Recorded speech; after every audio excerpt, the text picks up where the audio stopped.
Ito po sa Nehemiah. And yung last, actually po, kung titingnan niyo yung Bible, yung Bible po natin is actually nahahati into sections. And sa historical section, so to speak, kung saan nag-start po ito sa book of Joshua, tapos Ruth, 1st and 2nd Samuel, 1st and 2nd Kings, 1st and 2nd Chronicles. Then, yung later part po ng libro, or nung section po na yun, meron po kayo doon yung Ezra, Nehemiah, and Esther. Okay, now, yun po yung particular books na nagpo-pertain sa tinatawag po natin na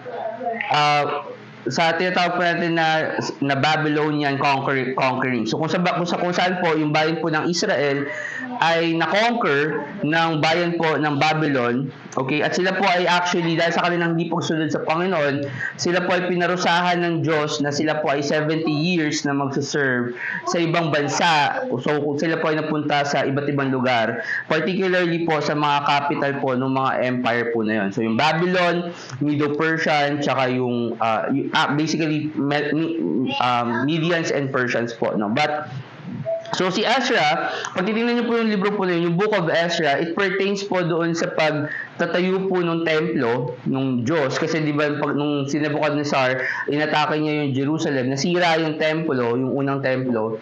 So and then tinayo po yung templo ginawa ni Solomon. So nung nasira po yun, tinayo po ulit yun ni Ezra. So yung kwento po sa libro ni Ezra is yung time po na si Ezra tinayo niya po yung pangalawang templo. Okay, na nasira naman noong 70 AD.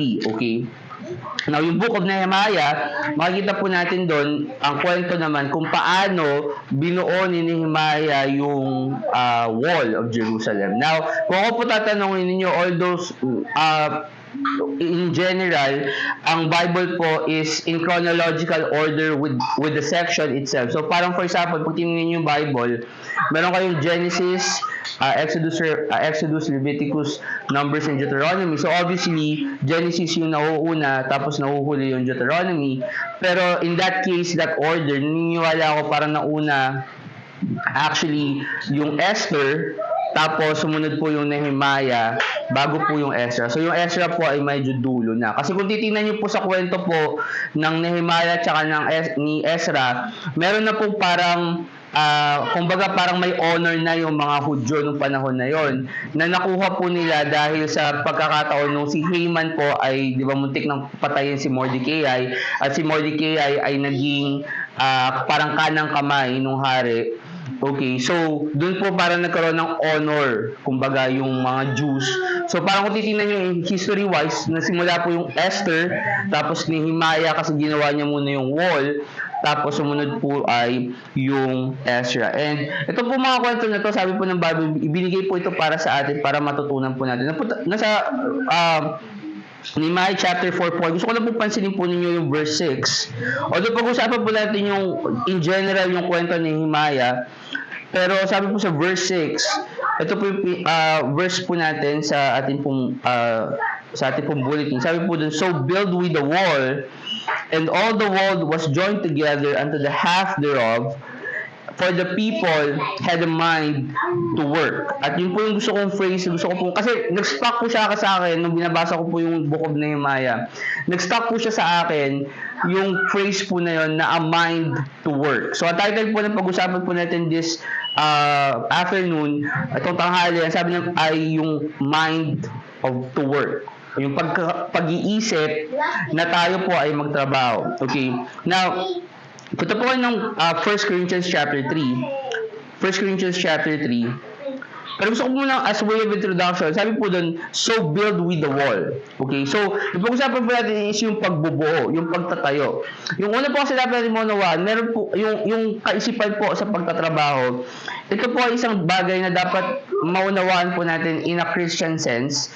Kasi may mga tao na iba po ang perspective po nila sa trabaho. Okay?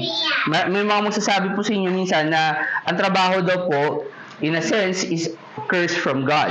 Okay? Na para bang ito daw ay sumpa sa tao dahil ang tao ay pasaway. So para bang ang iniisip nila na kapag ikaw ay nasa paraiso na, wala ka nang gagawin. Parang nakahilata ka na lang doon or something like that. Tapos antayin mo na lang yung biyaya sa iyo ng Diyos. Okay? Which is actually Hindi po totoo yun. Kasi kung titingnan nyo at binasa nyo yung Revelation, ang gagawin po natin sa end times or sa eternity is wala pong humpay na pagsamba. And syempre, trabaho po yun kasi wino-worship po natin at binibigyan po natin ng glory ang Panginoong Hesus-Kristo. So there's no point in history na makikita po natin na yung work, okay, is a curse. I would say yung difficulty lang nung pagtatrabaho. Okay? Kasi even naman sa Genesis, nung binuo ang tao, binigyan siya ng dominion, tapos inilagay siya sa Garden of Eden. Pero sabi sa Genesis chapter, I believe 2 or 3, sa Genesis chapter 2 na ang trabaho mo ay para itil yung garden, para alagaan yung garden. So even in the perfect environment of the Garden of Eden, meron pa ring trabaho yung tao. Okay, now nung nagkasala ang tao, humirap yung trabaho. Okay, to the sense na sabi ng Bible, ikaw ay kakain sa pamamagitan ng iyong pawis, right? Out of the sweat of thy brow thou shalt eat, sabi ng Bible. So, yung work per se, hindi po siya curse, pero may mga tao makikita ninyo na para sa kanila, yung trabaho ay, sumpa. In a sense na hindi nila binibigay yung best nila sa trabaho nila, right? Pero tayo mga Kristiyano, hindi po dapat ganoon kasi yung mindset po natin. Okay? Kasi tayo, we have to work to build. Okay? And syempre, kung titingnan po natin yung pagbe-build, unang-una po natin dapat i-build is yung mga buhay po natin. Okay? Pansinin niyo po nandun kayo sa 1 Corinthians chapter 3. Tingnan niyo po yung verse 9. Sabi po dun sa 1 Corinthians chapter 3 verse 9, sabi po na, for we are laborers together with God, you're God's husbandry, you're God's building. So tayo daw po, sabi ng Bible, ay building, or tayo daw po ay kumbaga sakahan, husbandry, right, ng Diyos. So kung makikita niyo itong mga parables na to sa Bible, it pertains dun sa buhay natin bilang isang tao, in a sense, in a general sense. Yung verse 10, sabi po, according to the grace of God, which is given unto me as a wise master builder, I have laid the foundation, and another buildeth thereon. But let every man take heed how he buildeth thereupon. So, sabi ni Paul, siya bilang isang wise master builder, bilang isang constructor or isang contractor, right? Yun yung tamang term pag ikaw gumagawa ng mga building.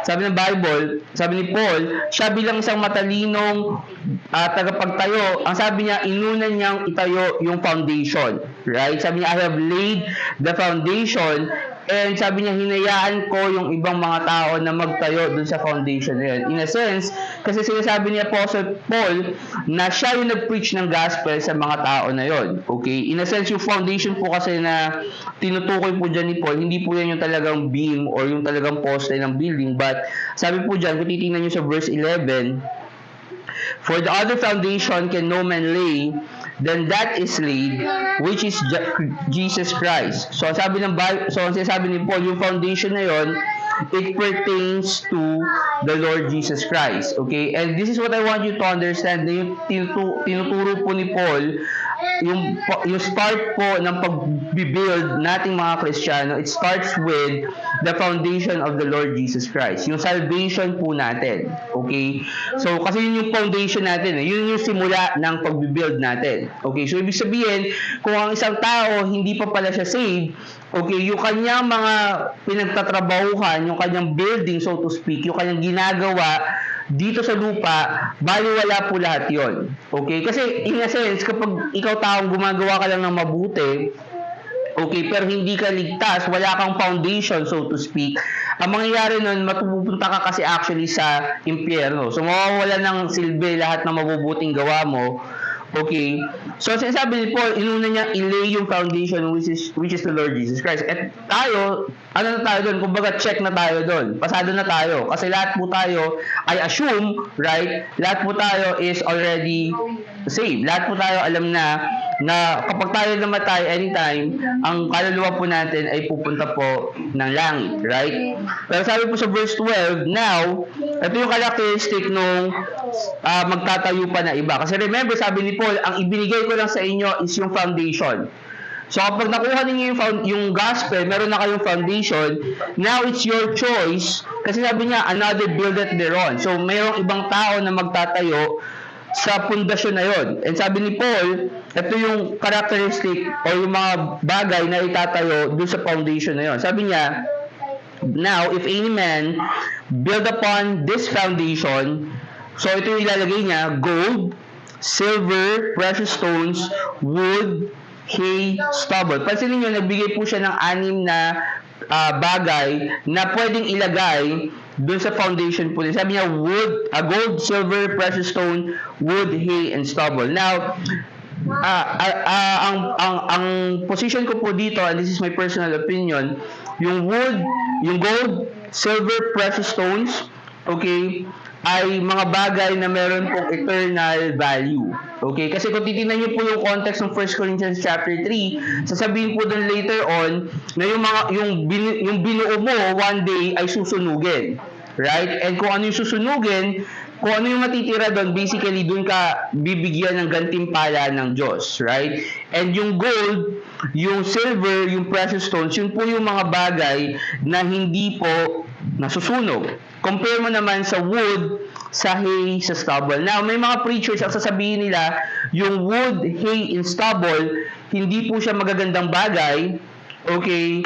Compare mo sa gold, silver, and precious stones.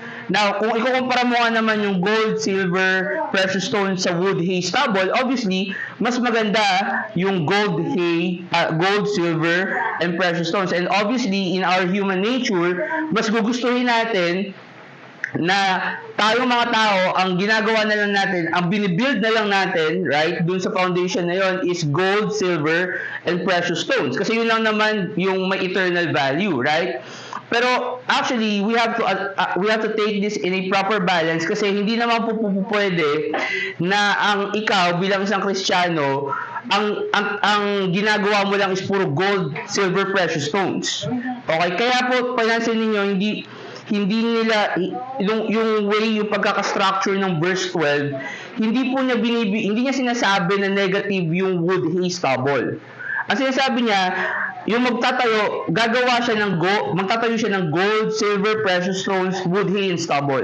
Hindi niya sinabing also, or hindi niya binigyan ng difference, hindi niya nilagyan ng conjunction doon sa gitna.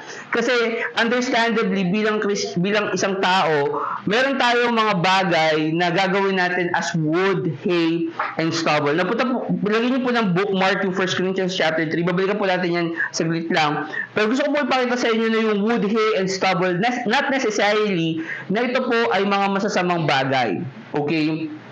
In fact, tinuturo po ng Bible na itong mga bagay na ginawa po natin na so to speak earthly, okay, in a sense walang eternal value or something like that. Like for example, pagtatrabaho, okay, yung ginagawa natin sa school, right? Or yung mga negosyo natin or something like that, na kung titingnan mo naman talaga, hindi naman talaga siya gagantimpalaan ng Diyos kasi wala naman siyang kinalaman whatsoever. For example, sa eternity ng hindi naman for example si Brother Mark, no, gamitin kita example Brother Mark, sorry. Pero pag nagbenta siya ng Kobe, for example, and this sermon is brought to you by Kobe. But, hindi po nagbenta siya ng Kobe, tapos may kumain, tapos masasave automatic yung kumain. So, it's not like that, na merong eternal value yung business na ginagawa. Or for example, nagturo ako, not necessarily mean na yung mga estudyante ko, lahat yun masasave, right? Although, syempre, may circle of influence ako dun sa kanila. But, that's wood, hay, and stubble, right? And sabi ng Bible, na even these things, dapat i-enjoy din natin siya. So, not necessarily, gusto ko patunayan sa inyo, not necessarily na itong mga bagay na to ay masama. Sabi ng, go if you would to Ecclesiastes 5.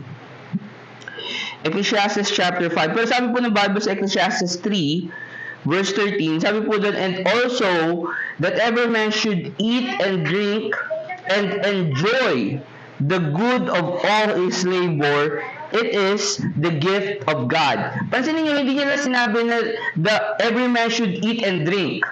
It is the gift of God. Kasi pinangako na sa atin ng Diyos by default na makakakain ka. Right? Magkakaroon ka ng damit. But rather, sabi ng Bible na kailangan mo ding i-enjoy yung iyong pinagtrabahuan kasi sabi ng Bible, it is the gift of God. Nasa Ecclesiastes chapter 5 po, tingnan niyo sa verse 18. Sabi po doon, Ecclesiastes chapter 5, sabi po sa verse 18, sabi po doon, behold that which I have seen, it is good. So sabi ng Bible, mabuti and comely for one to eat and to drink and to enjoy the good of all his labor, that he taketh under the sun all the days of his life, which God giveth him, for it is his portion. So sinasabi ng Bible na hindi po actually masama na ikaw ay magtrabaho in a sense para i-enjoy mo yung pinagtrabahuhan mo. Okay? Kasi minsan, and I usually blame itong mga false religion minsan. Kasi di ba meron silang parang hyper spiritual attitude na parang mas mahirap ka, mas banal ka. Okay? Or di ba kasi for example, Catholic monk, di ba yung mga monghe na nasa templo lang nila at wala silang ginagawa doon, na wala man lang sila ni piso o ni barya sa bulsa nila dahil yun yung magpapatunay na spiritual sila. Well, actually tinuturo ng Bible yung opposite, na minsan na kapag ikaw nagtrabaho ka, kailangan mong i-enjoy din yung pinagpaguran mo. Okay, kailangan mong wag po tayo magtrabaho in a sense, yung point ko, huwag tayo magtrabaho in a sense na nagtatrabaho lang tayo to survive. Right? Di ba may mga ibang pag nagsusolve, pag may tawag ito?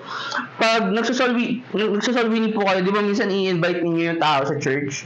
Tapos sasabihin nila, hindi, busy ako eh. Wala akong day off eh. Na para bang akala mo, nagtatrabaho lang sila just to survive. Tapos hindi na nila ini-enjoy yung kanilang pinagtrabahuan.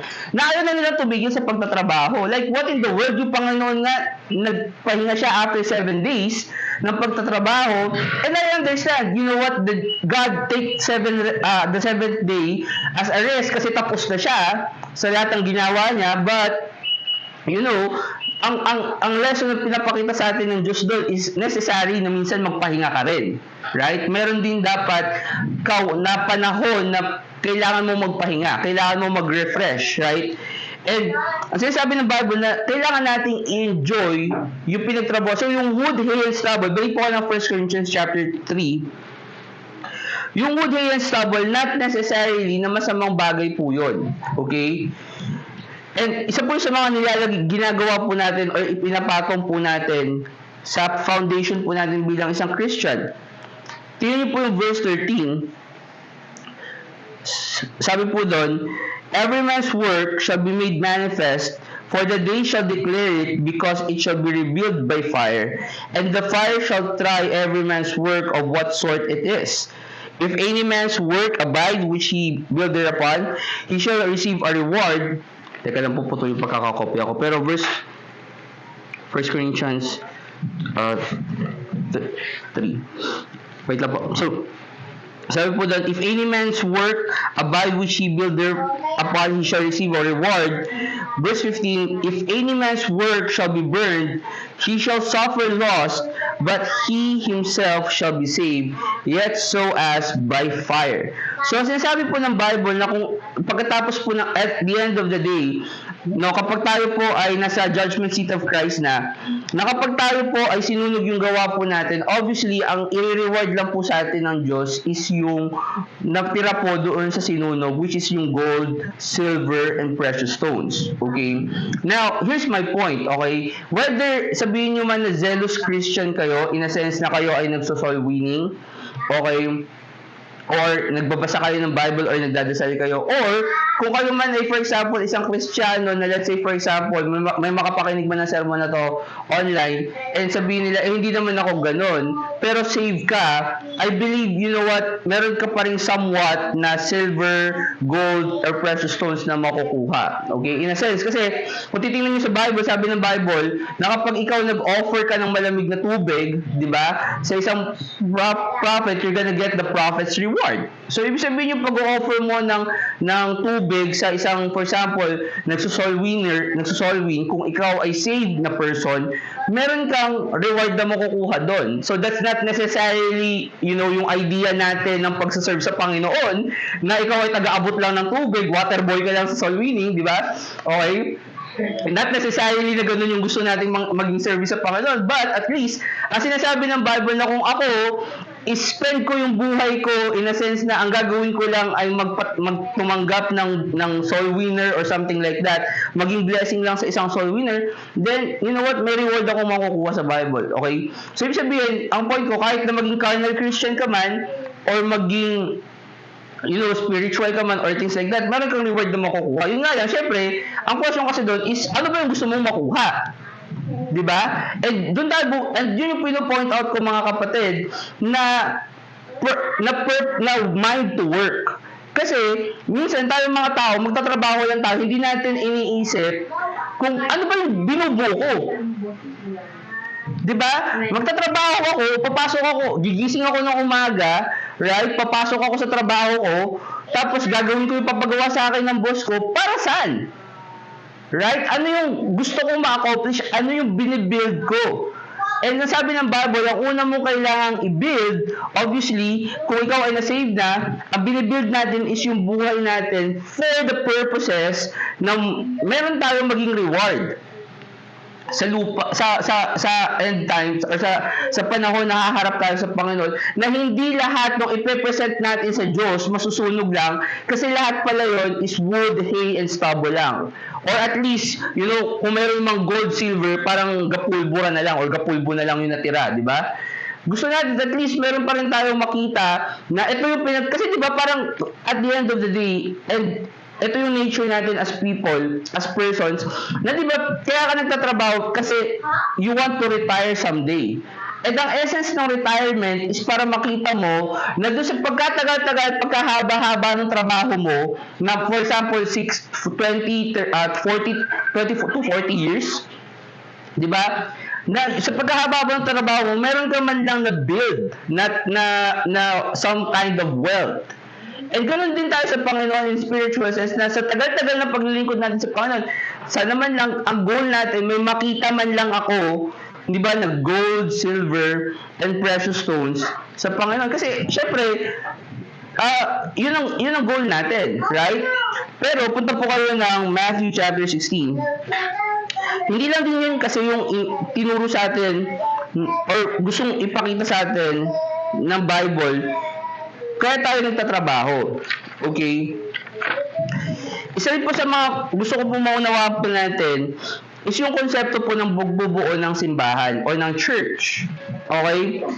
Kasi ito po, labas po ito sa personal lives po natin. Okay? This goes beyond our personal lives, yung pag-build po ng simbahan. Okay, now, let me just make this clear. Number one, hindi po responsibilidad ng kahit na sinong tao ang magbuo ng isang church. Okay? Kahit ako, although ako yung so to speak, leader or preacher dito sa Verity Baptist Church Cavite, wala po sa kamay ko kung ito pong church na to ay mag-excel, kung ito po ba ay magsa-succeed, o ito po ay mag-fail.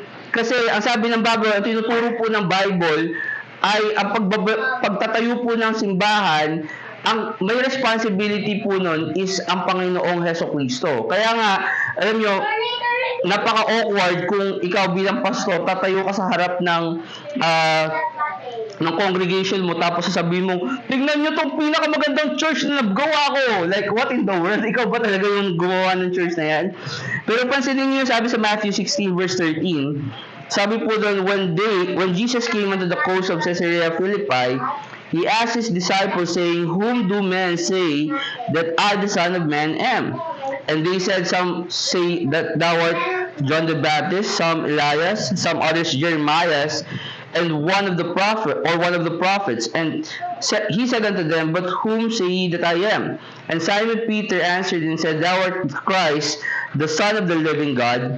Pansinin niyo yung verse 17, yung revelation ng Panginoon Jesucristo kay Peter. Sabi niya doon, and Jesus answered and said unto him, Blessed art thou, Simon Bar-Jonah, for flesh and blood hath not revealed it unto thee, but my Father which is in heaven. So sinasabi ni Peter, kasi ang connotation po nitong verse na to, pag binabasa po ng maraming mga tao, sinasabi nila, tingnan mo, ito yung pag-start ng Catholic Church. Kasi sabi nila, si Peter daw yung unang Pope. Okay, kahit si Peter may asawa. No, sabi nila yung Pope, hindi pwede mag-asawa. Pero pansinin niyo, sinasabi po doon ni Jesus Christ, hindi po si Peter yung mag-lead. Ang pinupuri po ni Jesus Christ doon is yung thought, yung idea na sinabi ni Peter na si Jesus Christ yung Son of God.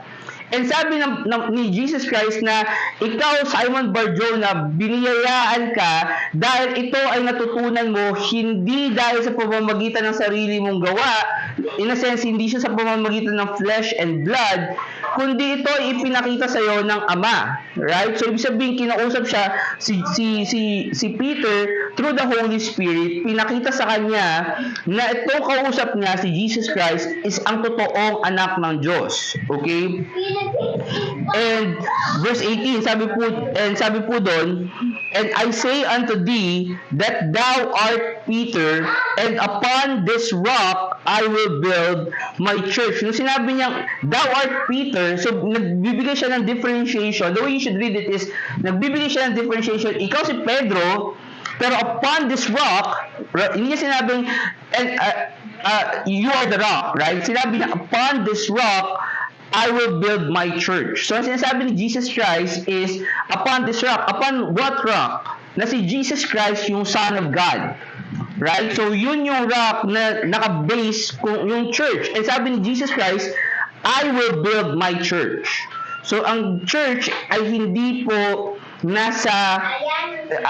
ang nagbi-build ng church hindi po ang tao, kundi ang nagbi-build ng isang local New Testament church ay ang Panginoong Jesucristo. Napunta po kayo ng Ephesians chapter 4. Ephesians chapter number 4. So, paano siya binubuo? Okay? Kasi kung church to, kasi obviously, kaya ko po sinasabi sa inyo, kasi gusto ko po kayong i-motivate na ito pong church, do ito po ay tinatayo po ng Panginoong Jesucristo. Okay, meron tayo ditong monthly church service sa Cavite. Gusto ko po kayo i-motivate na tulungan po natin yung Panginoong Jesucristo. Right? We should help the Lord Jesus. Now, it doesn't mean, baka naman makarinig, ibig sabihin ba nun, hindi Diyos si Jesus Christ kasi kailangan niya ng tulong. Bakit hindi ba porket hindi kailangan ng tao ng isang tulong, hindi mo natutulungan? Di ba? Yun ang may tanong ko doon, right? So, syempre, even though hindi na kailangan ni Jesus Christ ng tulong natin kasi Diyos siya, okay, pwede niyang gawin yung kahit na right? Pero mas sa akin, in my point, syempre, gusto ko na kapag merong ginagawa ang Panginoon, nagiging bahagi ako nung pagtulong nung ginagawa na yun ng Diyos, right? Na kumbaga, kung for example, parang hindi man ako di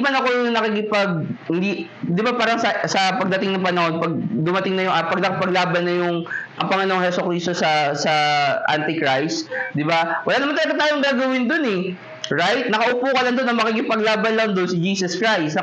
Taga-ano na tayo, taga-cheer. Pero hindi ba't gusto mo na bahagi ka ng cheerer? Di ba? Kaysa wala ka doon o mamili ka kasi nasa impyerno ka, right? Pero ang point ko na makibahagi tayo sa ninanais ng Diyos na magtayo ng simbahan.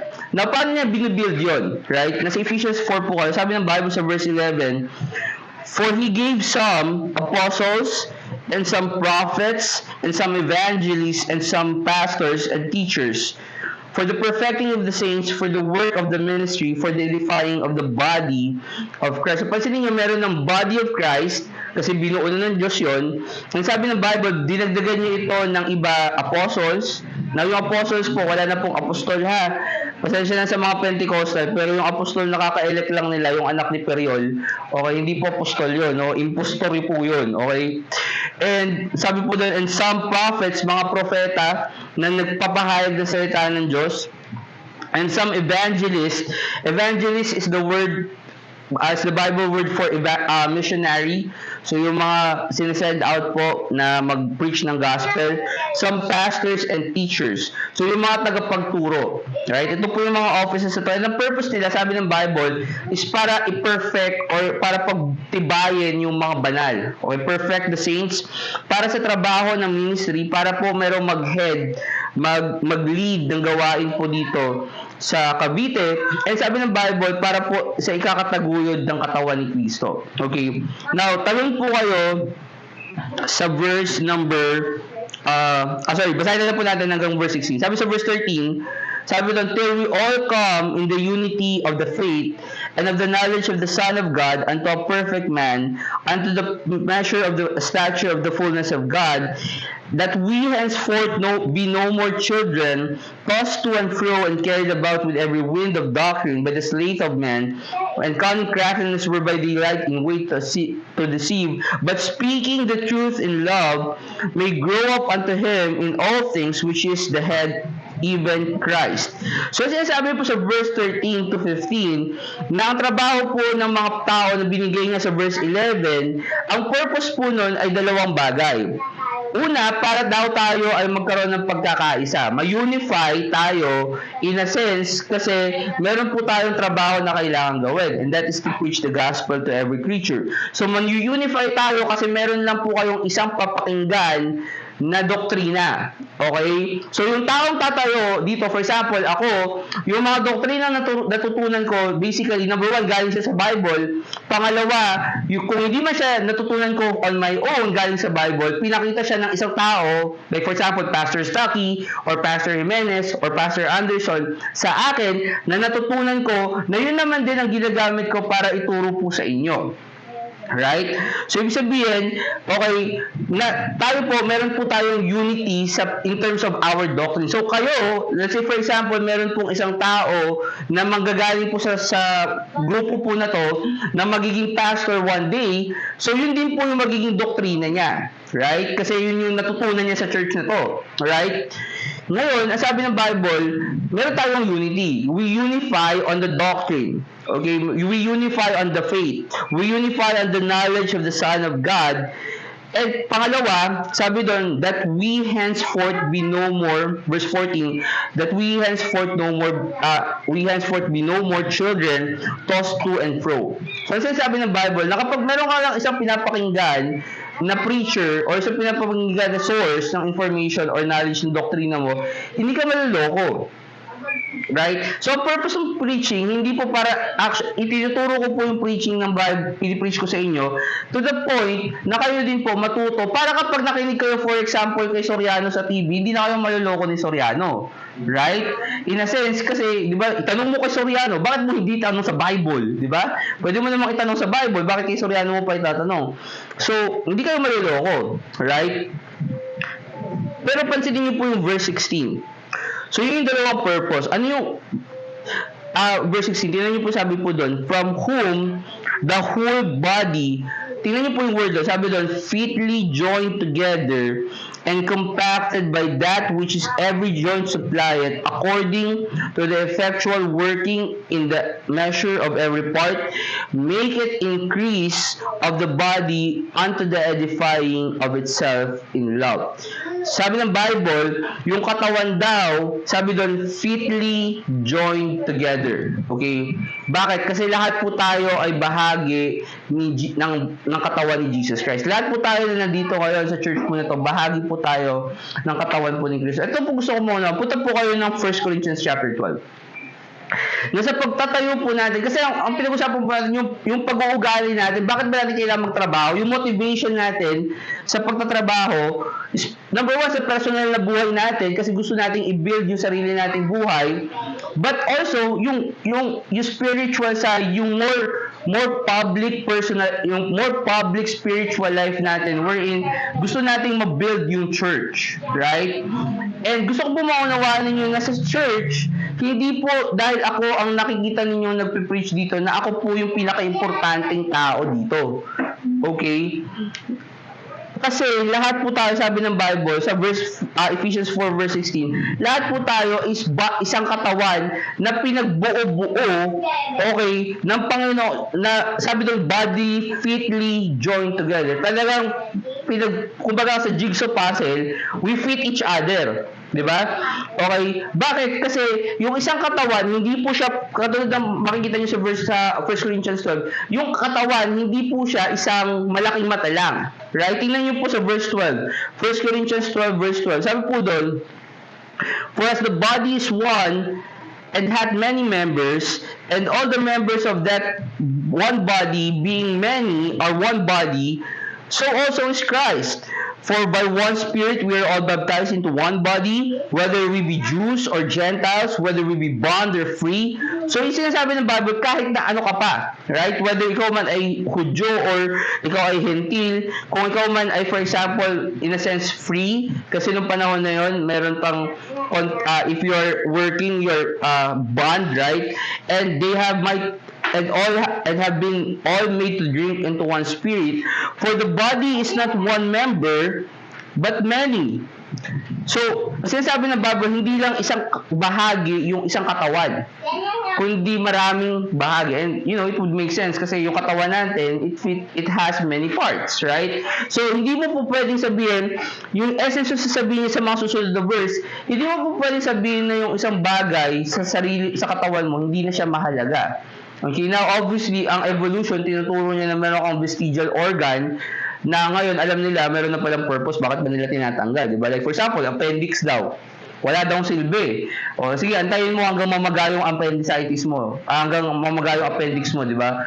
Saka mo malalaman, may silbi pala yung appendix mo. But anyway, sinasabi doon, verse 15, if the foot shall say, because I am the hand, I am not the body, I am not of the body, is it therefore not of the body? And if the ear shall say, because I am not the eye, I am not of the body, is it therefore not of the body? If the whole body were an eye, where were the hearing? If the whole were hearing, where were the smelling? But now hath God set the members, every one of them, in the body as it hath pleased them. So, sinasabi ni Apostle Paul na kayo bilang mga bahagi ng katawan ni Jesus Christ, sabi ng Bible, pinili daw kayo, God is pleased na ilagay kayo, right, dito sa church as He see fit. So, ibig sabihin kayo, especially, kasi kayo po yung magiging parang core members kung sakali man itong mag-exceed at maging Verity Baptist Church Cavite officially, right? Kayo yung magiging core members ng church na to kasi kayo yung nandito right? Hindi mo pa pwede humanap ng ibang mga tao dito tapos sabihin ko, sila yung core member. Hindi. Kayo na yung nandito, right? Kaya sinasabi ko, responsibility din natin na tulungan yung Panginoon kasi hindi naman tayo yung mag-build right? Hindi man sa atin talaga yung capacity or hindi na sa atin wala sa atin yung, alam nyo maganda nga yun na wala sa atin yung burden kung mag-fail o mag-succeed yung church na to kasi nasa Panginoon yon, right? Pero ang sinasabi ko, since pinili kayo ng Diyos na maging bahagi ng Verity Baptist Church na Cavite Ministry, meron kayo ngayong opportunity para tulungan ang Diyos na buuin yung church na to. Punta po kayo ng 1 Timothy chapter 5. 1 Timothy chapter 5, basahin ko po sa inyo sa Matthew 21 verse 28. Sabi po ng Bible, but what think ye? A certain man had 2 sons, and he came to the first and said, Son, go work today in my vineyard. And yung parable po na to, okay, pinapertain po ito sa dalawang anak na inutusan po ng Diyos o ng kanyang ama na magtrabaho. Yung isa, sabi niya pupunta, pero hindi pumunta. Yung isa, sinabi hindi pupunta pero pumunta. Tama? And ito po yung gusto ko maunawaan ninyo. Sabi po sa Bible, go work today in my vineyard. Bahagi po tayo ng kakatawan po ng Diyos. So kung hindi po natin ipo-pursue yung purpose po natin na maging member ng gawain po ng Diyos, ng katawan po ng Diyos, well, useless po tayo, right? We do not fulfill yung kagustuhan po ng Diyos para sa atin pong mga buhay. Simple lang naman ang pagiging member, di ba? Actually, mas ano pa nga yung mas malaki pa nga yung responsibilidad ng leader kaysa sa member. Kasi ang member, ano ba naman lang ang responsibilidad? Magsimba, di ba? Tapos mag-soul winning, di ba? Yun lang naman. Pero yung decision, minsan, kahit sa tingin niyo yung simpleng bagay. Kasi sipin niyo, pag umulan, di ba? O sino mahihirapan mag-isip, kayo ba? Hindi, ako naman mag-iisip, magsusolving ba tayo? 'Di ba? Kasi umuulan, right? So, simple ba? Binibigyan ko lang kayo, hindi ako nagrereklamo, pero binibigyan ko lang kayo ng kumbaga preview kung gaano minsan kahirap mag-decide, right? Parang for example sa pagiging ama, 'di ba? Minsan akala niyo madaling maging tatay kasi lagi kang wala sa bahay, 'di ba? Pero sa totoo lang, syempre ikaw problema ka, paano mo pakainin yung mga anak mo, yung asawa mo, paano mo bubuhayin, di ba? So mas malaki actually yung responsibilidad ng tatay bilang padre de pamilya, right? Hindi ko binamaliit yung mga nanay, obviously, kasi katulad ng sinabi ko sa inyo, we have our own, we have to set our minds to work. Gusto ko po unawaan ninyo, ang sinasabi po kasi, ang gusto ko unawaan ninyo, yung essence ng trabaho, regardless kung ano po yung status, kung ano man yung klase ng trabaho na meron po kayo. Kasi for example, marami po mga tao sasabihin po nila, kunyari, housewife lang, di ba? Ang trabaho ng asawa mo? Sa bahay lang, sa bahay. Housewife lang? Parang minamaliit nila yung trabaho sa bahay. Hindi mo ba alam na parang mas complicated? Kung ako tatanungin sa perspective ng asawa ko, yung pagtingin ko sa trabaho ng asawa ko, parang mas complicated pa nga yung trabaho niya sa trabaho ko. Okay, kasi ako meron akong set A, B, C, D, ito lang yung gagawin ko sa buong araw. Yung asawa mo, minsan magluluto, maglilinis, tapos biglang magkakaproblema sa bata, itigil niya yun, tapos gagawin niya ulit yung, di ba? So complicated actually yung pagtatrabaho. Parang idiot ka naman kung sasabihin mo na hindi trabaho yung gawain sa bahay. Naranasan mo bang maghugas ng plato? Right? Naranasan mo bang maglinis ng bahay? Kung di trabaho ang turing mo doon, tawag mo doon, di ba? Pero gusto ko maunawaan ninyo na hindi lahat ng kumikilos nagtatrabaho po siya. Okay? May difference po yun eh. Okay, kasi kung ikaw nagtatrabaho, ang thinking mo, gusto mo matapos yung trabaho mo. Pero may mga trabahador, and this is also in my experience, meron ako mga co-workers na pumapasok lang sila for the sense na sumweldo lang sila. Okay, example, papasok yung teacher, di naman magtuturo. Like what? Teacher ka, dapat magturo ka, di ba? Yun yung, kung paano ka man magturo, hindi ko nakasagot yun. Pero, at least pumasok ko man sa classroom mo, bigyan mo man lang ng instruction yung mga estudyante mo kung ano gagawin. Hindi, ang gagawin nila, papasok sila sa classroom, uupo, magko-computer. May nahuli pa nga ako, nakalagay doon sa TV, kasi may TV kami sa school eh. May nahuli ako, naglalaro pa. Di ba? Imagine mo naman yun, nagtatrabaho ka, parang wala lang. Di ba minsan may makikita ko, hindi ko naman sa pag-ano, pero minsan may mga, alam niyo yung sales. Yung mga sales sa hindi sa mall, kasi sa mall medyo strict eh.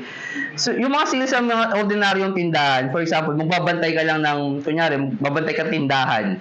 Okay? Hindi ko minamali, pero pansinin niyo, yung mindset nila pa nagtatrabaho sila. Habang nagtatrabaho sila, nagbabantay sila ng tindahan, naglalaro sila ng Mobile Legends. Right? Sasabihin mo bang seryoso sa pagtatrabaho yung tao na yun, na even though sasabihin nila menial yung pagbabantay, oo, menial. Walang, kumbaga parang little effect. Pero yung oras na yun, hindi mo siya dapat gamitin para magtrabaho, para maglaro. Gamitin mo siya para sa something na kakapakinabangan ng employer mo. Like for example, kung nagbabantay ka sa tindahan, bakit hindi mo i-inventory yung binibenta mo habang, di ba? Pwede naman eh. Right? Hindi mo kailangan sabihan para gawin yung isang bagay, especially kung ang nasa isip mo kasi is yung pagtatrabaho. Pansinin niyo, tingnan niyo sa 1 Timothy chapter 5. Ano yung sinasabi ng Bible? Now, yung context po, para maunawaan nyo, sa 1 Timothy chapter 5, dinidiscuss po ni Apostle Paul kay Timothy, ano yung gagawin sa mga balo, yung mga widows, o yung mga namatayan ng asawa. Kasi, syempre, sa tindi ng persecution ng panahon na yun, it's possible na may mga Kristiyanong pamilya na dahil na-persecute sila, pinatay yung asawa nila or whatever, in-execute yung asawa nila. So, syempre yung asawa, balo. Now, obviously, ang turo ng Bible is dapat, and even in those times, normal na ang babae walang trabaho kasi keeper at home. Wala siyang public work. Ang trabaho niya is sa bahay, nag-aalaga ng mga bata. So, ini-instruct ni Apostle Paul si Timothy, ano yung gagawin niya sa mga balo? Tingnan niyo sa verse 11, sabi doon, but the younger widows refuse. Ang ibig sabihin po noon, wag niyo silang bigyan ng pera lang. Okay? Wag niyo silang i-support, for example, financially. So the younger widows refuse, for when they have begun to wax wanton against Christ, they will marry. So, ang sinasabi ng Bible, na kaya hindi dapat isupport yung mga kapatiran ng mga ladies na nabalo, na bata pa naman, is because of the fact na kapag sila nanawa, mag-aasawa din yung mga yan. Okay? And sabi ng Bible, having damnation because they have cast off their first faith, and with all, they learn to be idle, wandering about from house to house, and not only idle, but tattlers also, and busybodies, speaking things which they ought not. So kung papansin ninyo, ito yung category, kasi sabi ni Apostle Paul, na huwag niyong isosupport yung tao na balo na bata pa, na may lakas pa para magtrabaho, kasi tuturuan niyo siyang maging idle. Okay? Ibig sabihin, tuturuan nyo siyang maging tamad. Bakit? Kasi meron ka perang tinatanggap na hindi mo naman pinagpapaguran. So, ang mindset mo, ang sa likod ng utak mo, kumakain naman kami kahit hindi ako magtrabaho. Right? Ang problema, di ba, may quotation na an idle mind is the devil's workshop. And totoo po yun. Okay, na kapag kayo, wala kayong ginagawa, doon po madalas pumapasok yung mga masasamang kaisipan na nagiging ugat ng ating pong mga kasalanan. Okay, bigyan ko kayo example, si King David. Ayaw niyo maniwala sa akin. Dahil hindi siya lumaban ng gabi na yon, ayun, nagkasala siya ng pangangalo niya kay Bathsheba. Right? Specifically, sinabi ng Bible, when the time that kings go forth to battle. Yun yung oras na dapat nakikipaglaban siya. Kaso lang, ayaw niya, so, ayun yung nangyari, right? Nag-fall siya sa scene ni Bathsheba. And kung titignan nyo, yun po yung turning point ng buhay ni King David. Kasi after po nung kasalanan po na yun, ang mga susunod po na kwento doon, kaya po nagkaroon ng saksakan ng daming persecution si David, is because of the fact na kasalanan na yun. Kasi kung for example, si Absalom, bunga po yun ng pangangalo niya, David. Okay, yung kasalanan ni Absalom, nangyari po yun dahil nawalan po siya ng kumbaga confidence to judge and to do what's right sa harap ng Panginoon dahil nagkasala nga si King David. Right? So, yun gusto mangyari ba? Pansinin nyo, sabi doon sa verse 13, wandering from house to house. So, ito pong tao na to, kung titingnan nyo siya, not necessarily wala siyang ginagawa na parang, nakaupo lang, right? Sabi ng Bible, siya ay nagpupunta sa bahay-bahay. So, gumagawa din siya. So to speak, parang nagpapagal din siya. Tama? Pero, sabi po ng Bible, siya po ay busybody. Wala po siyang trabaho. Okay? Now, alam nyo, lagyan ko lang ng konting science, no? Kasi sabi sa physics, di ba, meron pong work na quantitative na value sa physics. And ang formula po nun is force times distance. Pero yung distance po dapat parallel dun sa yung movement po ng distance dapat po parallel siya dun sa application ng force. Okay? So ibig sabihin, kapag ito po tinulak ko, okay, yung pulpito, nag-work po ako dito sa pulpito kasi yung force, yung apply ko ng pagtulak, paharap, gumalaw po yung pulpito paharap. Pag hinata ko siya pag ganon, okay, gagalaw ko siya. So, ako po ay nag-apply ng work dun sa pulpito. Ngayon, kapag for example, ginanong ko yung pulpito, wala namang nangyari. Nag-exert ako ng effort, tama? Pero, wala naman nangyari doon sa pulpito. So, hindi siya work. Okay? Hindi siya considered work as in scientifically, hindi siya work. Okay? So, ganun din po tayo minsan. Minsan, may mga effort tayo, may mga bagay tayo na ginagawa natin, pero wala namang epekto. Di ba? Okay? So, yun yung gusto ko maunawaan ninyo na minsan, meron tayong kailangan na mindset para tayo po ay mag-work. Now, balik po tayo sa kwento, no? Medyo napahaba yung introduction. Punta ko na Nehemiah chapter 1. Skip ko na po yung iba. Pero basahin ko na lang po yung sa Genesis chapter 47 verse 6. Sabi po doon, "And the land of Egypt is before thee. In the best of the land, make thy father and thy brethren to dwell." Ito po si Pharaoh, kausap niyo po si Joseph. "In the land of Goshen, let them dwell. For if thou knowest any man of activity among them, then make them rulers over my cattle." Alam niyo, sabi ng Bible, at tinuturo po na concept ng Bible, na kapag kayo man of activity, mas madali po kayong magiging ruler. Okay? Kapag kayo po ay isang man of activity, sabihin, kayo yung tao na hindi kayo tumitigil sa pagtatrabaho. Okay? Yun yung mas madalas na nagiging ruler, right? Kasi sabi ni Pharaoh, gusto ko yung man of activity, masipag, may ginagawa, laging nagtatrabaho. Okay, hindi lang siya yung parang pakitang tao lang. Like yung sinasabi ng Bible na, 'di ba, walang pakitang tao lang yung paggawa. Yung parang kapag nandiyan yung boss, yung trabaho, pero kumbaga parang you work even though nobody sees you, right?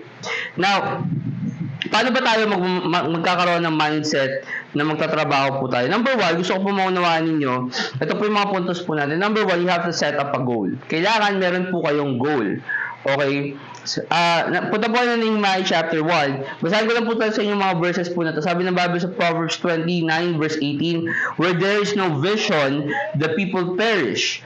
So kapag walang vision, and pinulit ko na po ito sa inyo before, ang ibig sabihin po ng vision, it's not necessarily yung pangarap, pero yung sinulat or yung pagpapahayag. And if you're gonna think about it, yung preaching, one in a sense, it gives people direction, right? It gives people a goal, right? So sinasabi ng Bible, if there's no vision, kung walang direksyon, kung walang pananaw, mamamatay yung mga tao. People perish. Sabi ng Bible sa Proverbs 25 verse 8, go not forth hastily to strive, lest thou know not what to do in the end thereof, when thy neighbor hath put thee to shame. So sabi ng Bible, huwag kang mag-strive, huwag kang magtatrabaho agad-agad hanggat hindi mo nakikita kung ano yung kakalabasan ng trabaho. Bakit? Kasi kailangan mo muna ng goal, right? Sabi ng Bible sa 1 Corinthians 9:24, "Know ye not that they which run in a race run all, but one receiveth the prize? So run that ye may obtain." So sabi ng Bible, kapag ikaw tatakbo sa karera, hindi ka dapat yung parang tumakbo ka lang para in a sense na tumakbo ka lang, right? Dapat tumakbo ka, ang gusto mo manalo. You have a sense to win, right? And yun po yung ginawa ni Nehemiah. Pansinin niyo sa verse 1, sabi po doon Nehemiah 1 verse 1, "And the words of Nehemiah the son of Hekaliah, and it came to pass in the month Chislu, in the 20th year, as I was in Shushan the palace, that Hanani, one of my brethren, came, and he and certain men of Judah, and I asked them concerning the Jews that had escaped, which were left of the captivity, and concerning them, and concerning Jerusalem. And he said unto me, the remnant that are left of the captivity there in the province are in great affliction and reproach. The wall of Jerusalem also is broken down, and the gates thereof are burnt with fire." So, ano yung goal para kay Nehemiah? Matayo yung templo, yung wall. Sabi doon, the wall of Jerusalem, verse 3, "The wall of Jerusalem also is broken down, and the gates thereof are burned." So, kapag magsiset up po kayo ng goal, yun yung goal, right? Pero pansinin niyo yung goal ni Nehemiah, na hindi lang siya para sa sarili niya. Okay? Kasi ang gusto ko maunawaan nyo, kapag magsiset up po kayo ng goal, ang goal na dapat ninyo papakita, o ang goal na dapat ninyo iset is yung goal na hindi lang kayo ang magbe-benefit, ang magbe-benefit din po ay yung ibang tao. Sa goal ni Nehemiah, ang gusto niya mangyari, matayo yung wall, hindi para sa sarili niya kasi siya, cupbearer siya nasa palasyo na siya. But rather, ang goal niya is para maitayo ito para sa kanyang mga tao. Sabi ng Bible sa Genesis 2:18, "And the Lord God said, it is not good for the man to should be alone. I will make him an helpmeet for him." Ang goal po, and that is for the women, kaya po nagkaroon ng female, ng babae, is as a helpmeet for the guys, dahil kailangan po natin ng tulong, right? So, ang goal is supposed to be makatulong para sa ibang mga tao. Sabi ng Bible sa Romans 14, punta po kayo ng Nehemiah 2. Sabi po ng Bible sa Romans 14:7, "And for none of us liveth to himself, and no man dieth to himself." So sabi ng Bible, tayo po ay nabuhay hindi para sa sarili lamang natin, but rather for other people. So kung magsiset up ka ng goal, Brother Christian, ba dapat kong gawin? Well, you set up a goal na magbe-benefit for other people. Like for example, bakit ba tayo nag-goal na magkaroon ng Verity Baptist Church Cavite? Para ba sa atin? Right? No. Para makatulong tayo sa ibang tao. Para makatulong tayo na maipahayag yung katotohanan ng Biblia para sa ibang tao. It's not for us. It's not for me na para maging preacher ako or whatever. Kasi sa totoo na, sabi ko nga sa inyo, nakakapag-preach naman ako sa Manila. So, hindi naman sa akin big deal kung makapag-preach or hindi. Ang akin is to help other people, para ma-share ko yung knowledge ko sa Bible at makatulong sa ibang tao, right? Like for example, itong sermon na to, ginawa ko to para ma-motivate kayo. Ano ba yung pinagtatrabahuan nyo? Para saan ba yung pagtatrabaho ninyo? Tama? Pero, another thing, kung magsiset up po kayo ng goal, make sure that the goal na meron po kayo, yung deeply passionate kayo. Something that it's concerned, that you are truly concerned about. Hindi po yung parang, kasi minsan, di ba, pag nagsiset up tayo ng goal, nag-ano tayo ng lip service na importante to sa akin. Right? Pero yung totoo na passionate ka sa gusto mo siyang gawin. Kasi yung naging, di ba si Nehemiah, nag-goal siya na matayo yung Wall of Jerusalem. Pansinin niyo kung gaano ka-importante sa kanya yung goal. Sa Nehemiah chapter 2, sabi sa verse 1, "And it came to pass in the month Nisan, in the 20th year of Artaxerxes the king, that wine was before me, and I took up the wine and gave it unto the king. Now I had not been before time sad in his presence." So dahil narinig ni Nehemiah yung kwento tungkol sa Judah, sa Jerusalem, sabi, nalungkot siya. And never before siya naging malungkot sa harap ng boss niya, pero naging burden sa kanya, in a sense, yung kwento, yung goal na pagtatayo ng wall of Jerusalem, to the point of even sa boss niya, sa king, malungkot siya. "Wherefore the king said unto me, Why is thy countenance sad, seeing thou art not sick? This is nothing else but sorrow of heart. Then I was very afraid."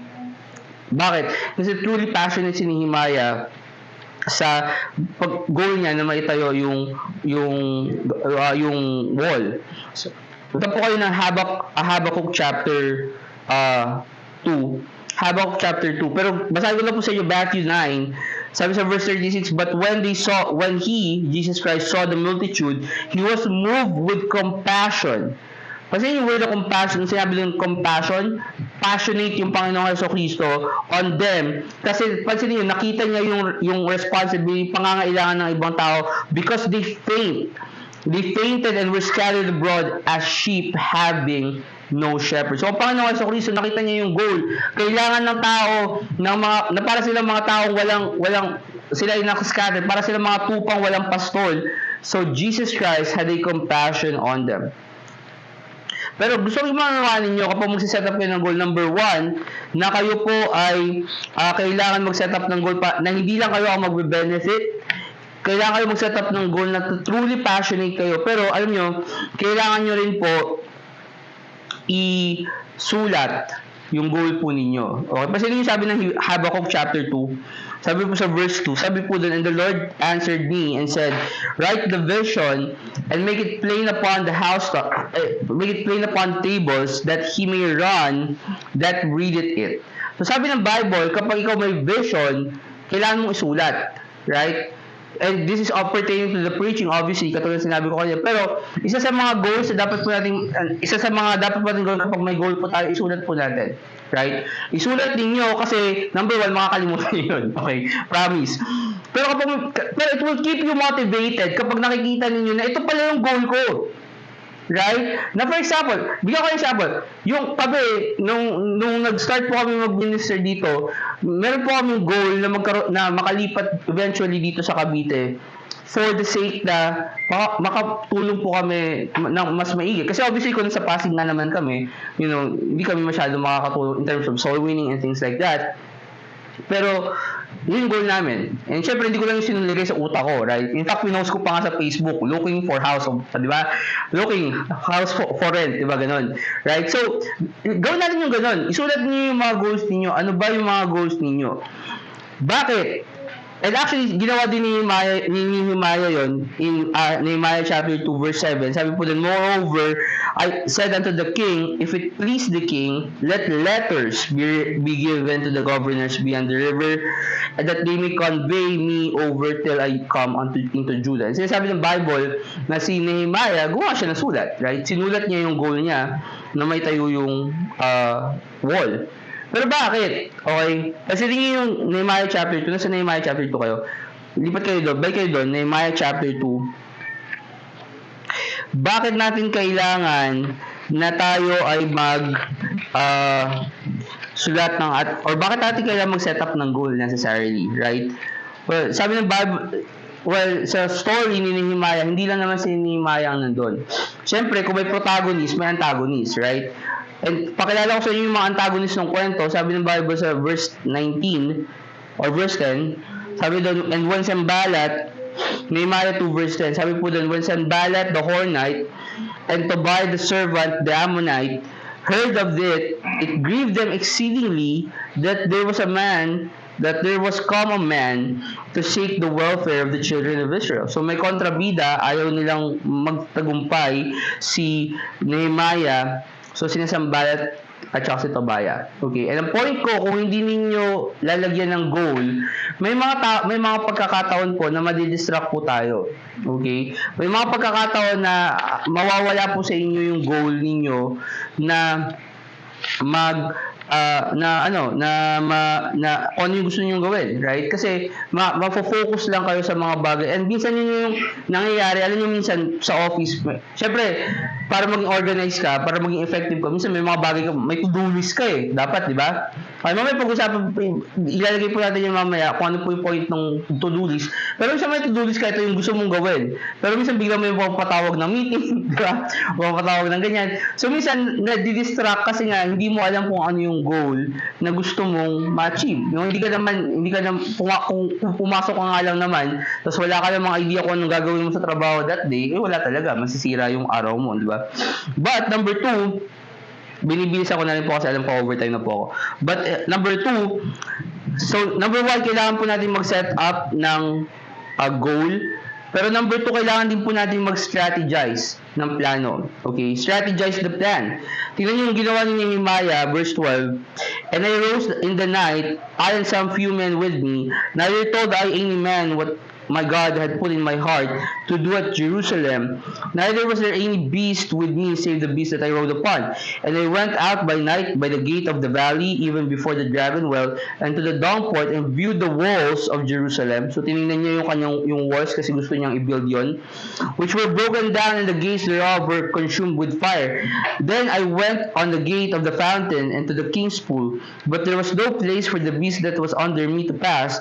Then went I up in the night by the brook and viewed the wall, and turned back and entered by the gate of the valley, and so I returned. So sinasabi ni Nehemiah na pinlano niya. Okay, nabalik po sa chapter 1 kasi may gusto po akong emphasize po sa inyo doon.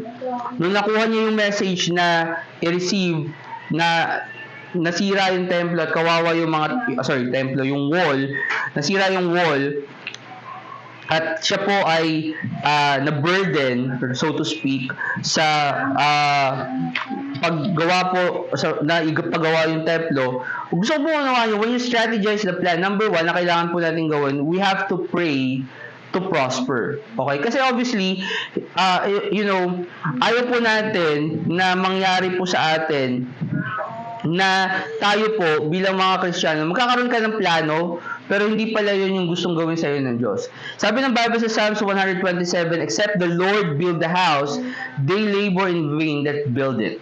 So, sinasabi ng Bible na kung ikaw, hindi ka looban ng Diyos yung pagpapagal mo, obviously, yung pagpapagal mo, sayang lang. And obviously, tinuturo ng Bible yung konsepto ng labor in vain. Although, syempre, sinasabi ng Bible din na in all labor there is profit.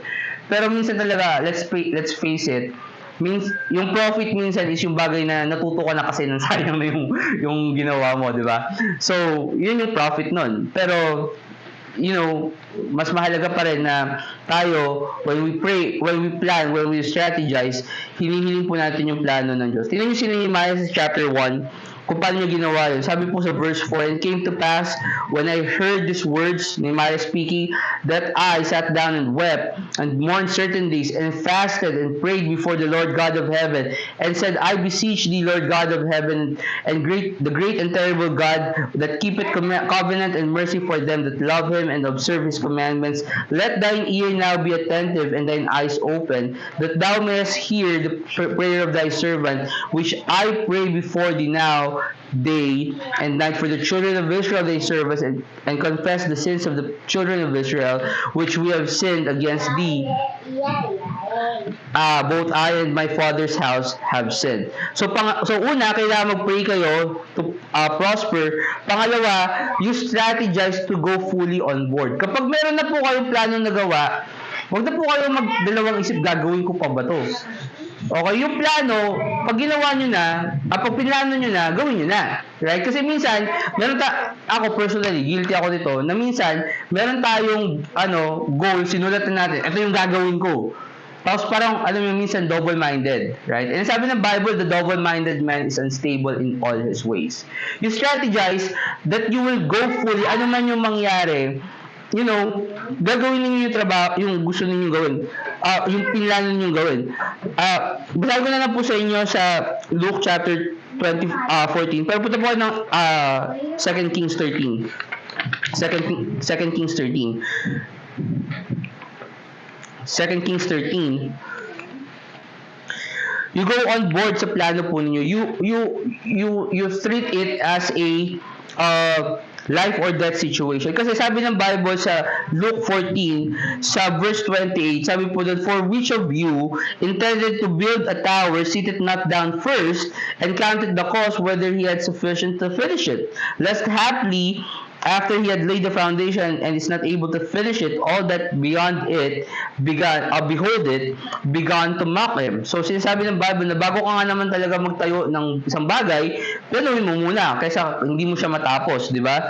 Sabi sa verse 31, "Or what king goeth to make war before another king, sitteth not down first and consulted whether he be made with 10,000 to meet him that cometh against him with 20,000. Right? So you go full in. Kasi sinasabi ng Bible, kapag hindi ka fully on board sa plano mo, wala mangyayari lang kasi niyan sa'yo is, obviously, mapapahiya ka lang. Tama? And minsan, alam nyo, nangyayari yan sa buhay natin. And ang papakita ko sa inyo yung kwento sa 2 Kings chapter 13. Okay, ay kwento po ni Joash. Kasi I believe na hindi po sapat yung kanyang pananampalataya dun sa gustong ipagawa sa kanya. Right? Kasi dito, mamamatay na si Elisha. Pansin niyo sa verse 14. Sabi po dun, "Now Elisha was fallen sick of his sickness, whereof he died. And Joash the king of Israel came down unto him, and wept over his face, and said, O my father, the chariot of Israel and the horsemen thereof. And Elisha said unto him," bilang pamamaalam kay Joash, sabi niya, "Take bow and arrows." And he took unto him bow and arrows, and he said unto the king of Israel, "Put thine hand upon the bow," and he put his hand upon it, and Elisha put his hand upon the king's hand, and he said, "Open the window eastward," and he opened it. Then Elisha said, "Shoot," and he shot, and he said, "The arrows of the Lord's deliverance, and the arrow of deliverance from Syria, for thou shalt smite the Syrians in Aphek till thou have consumed them." And he said, "Take the arrows," and took them, And he took them, and he said unto the king of Israel, smite upon the ground, and he smote thrice, and stayed. And the man of God was wroth with him, and said, Thou shouldest have smitten 5 or 6 times. That then hadst thou smitten till thou hast consumed it, whereas now thou shalt smite Syria but thrice. So yung kwento po na to, kung hindi nyo po masyadong familiar sa kwento na to, inutusan ni Elisha si Joash na pumana, right? So namana siya, tapos sabi niya, kunin mo, pulutin mo yung pinana mo, tapos i-strike mo sa ground. Pero hindi siya nagbigay ng number. Okay? Ngayon, ang ginawa ni Joash, dahil hindi siya fully dedicated doon sa gustong gawin ni Elisha, in-strike niya ng 3 times. 1, 2, 3. Okay? Pero pansin niyo, sabi doon sa verse 17, ibinigay na sa kanila yung Lord's deliverance. Ibig sabihin, pinangako na sa kanila ng Diyos yung pag-deliver sa kanila sa bayan ng Syria. Yun po yung yun po isa sa mga powerful countries na gusto pong sumakop sa bayan po ng Israel noong mga panahon po na yon. And sabi ng Bible, binigay na sa kanila yung ka-deliver. So, ibig sabihin, maliligtas sila doon. Pero ang problem is, si Joash, na kulang yung strategy, kulang yung devotion niya sa strategy. Na instead na durugin niya, kumbaga kulang yung gigil niya kasi kung yung gigil niya nga naman, sobra-sobra, i-strike niya ng 1, 2, 3, 4, 5, right? Eh, ang problema, kulang yung gigil niya. So, dahil doon, 3 beses niya lang tinalo yung Syria instead na dapat 5 in the sense na dapat tatalo na nila yun in the 5th, pero dahil hanggang 3 lang nila natalo, nakabawi pa yung kalaban, right? So, ang point ko, kapag kayo may plano, you strategize na kahit anong mangyari. And I'm saying strategize, ibig sabihin, you look at all the possibilities at isipin nyo na ano yung magiging reaction ko kung sakaling ganito yung mangyari. Right? For example, naghahanap kami ng bahay. Ano bang gagawin ko kung for example, hindi kami makahanap ng bahay by this time? Right? Or like that. So, you have to strategize, right? And lastly, you have to stick with the plan. Okay? Huwag po kayong tataliwas dun sa plano na ginawa po ninyo. Okay? Kasi ito po yung magmo-motivate sa inyo kung ano yung gagawin nyo. Yung goal ninyo, yung plano ninyo, tsaka kung paano ninyo ginagawa yung plano. Kasi karamihan po, merong goal, may plano, pero hindi ginagawa. Right? So, yun yung problema. Kapag hindi nyo na ginawa yung plano, and minsan sasabihin nila, kasi maraming mga circumstances. Well, ang sagot ko doon is because of the fact na hindi ka fully on board nung nag-strategize ka nung plano mo. Nung ginawa mo yung plano mo, ay baka naman pwede pa itong mangyari, right? Parang hindi ka fully on board. Yung sinabi ng Bible na ask and it shall be given unto you. And minsan, di ba, magdadaw tayo, teka lang, nag-ask ako sa Panginoon pero bakit hindi binibigay? Baka naman kasi hindi ka talaga lubusang nag-ask. Kasi sabi ng Bible, kapag nag-ask ka, di ba sa James, sabi ng Bible, kapag nag-ask ka ng wisdom sa Panginoon, dapat parang itingnan mo na na-receive mo na yung promise na yun ng Panginoon. Kasi kung hindi, para kang, sabi ng Bible, para kang humihiling para kang tao na nasa dagat na hindi ka stable. Right? Na ikaw ay natutoss to and fro. Okay? So, kailangan natin mag-stick sa plan. Yun po yung last point po natin. Sabi po ng Bible sa 1 Corinthians chapter 9 verse 25, and every man that striveth for the mastery is temperate in all things. Now they do it to obtain a corruptible crown, but we an incorruptible. We have to be temperate. We have to be patient. We have to stick to the plan. Paano ito pinakita ni Nehemiah sa kwento niya? Punta po ng Nehemiah chapter 6. Last place na po natin to. Nehemiah chapter 6. Nehemiah chapter 6.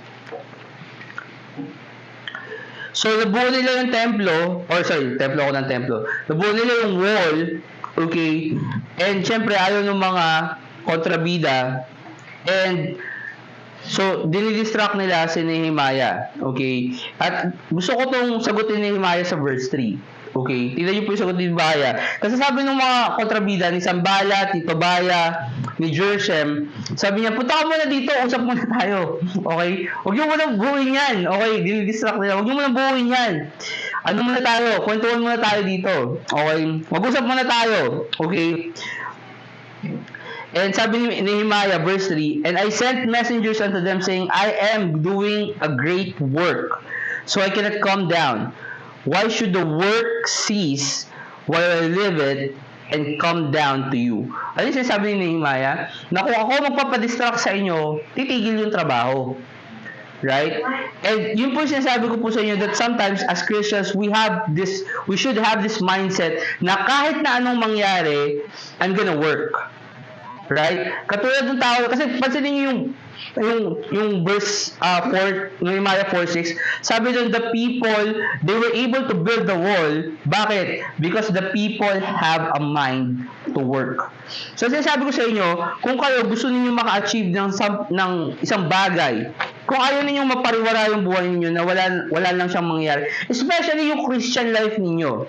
Kasi kalimutan na natin yung mga let's say for example, hindi ko na sinabing kalimutan, huwag na natin alalahanin. But all I'm saying is, huwag na natin isama yung buhay ng mga unsaved nating kaibigan or whatever. Pero yung buhay ninyo, importante na meron kayong magawa, hindi lang sa sarili ninyo, kundi para sa ibang tao, kasi kayo po, mga Kristiyano kayo. Mga Kristiyano tayo. Ibig sabihin, huwag tayo mag-settle down na ang buhay lang natin, yung parang papasok ka lang. Di ba parang, kasi minsan, yun yung problema, kasi yun yung problema kapag ang church hindi na ma-motivate yung mga tao.